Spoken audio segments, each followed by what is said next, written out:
Janet Yellen to be named the next chairman of the Federal Reserve. I'm here with Jim Cramer. Jim, Janet Yellen has quite the resume. She's very intelligent. She's very educated.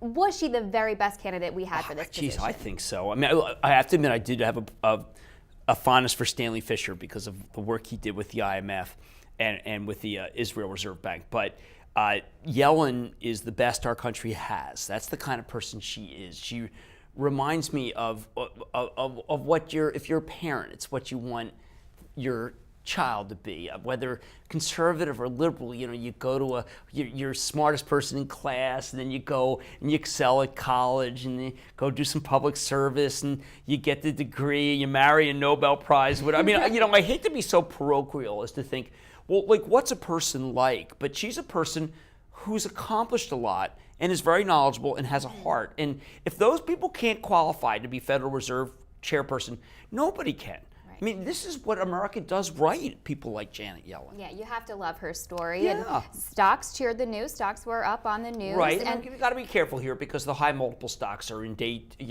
two of their contraction. And those are 4-day contractions. I was speaking with my friend Bob Lang, who writes for, does the technical work with the new product, the Trifecta product. And we were both saying, listen, it's too early to buy those, but there's going to be some stabilization in the market. But remember, every time a congressman or a president, the speaker, grab a mic, we're going to drop 1%. So leave room.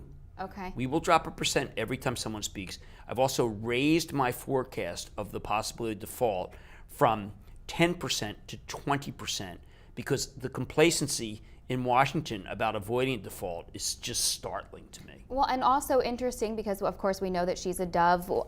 We're not seeing gold get a bid on the news. No, because I think that the dove is a mischaracterization.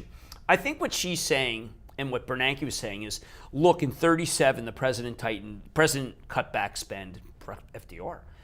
Congress cut that back spend, and the Federal Reserve joined them, and that threw us back into recession.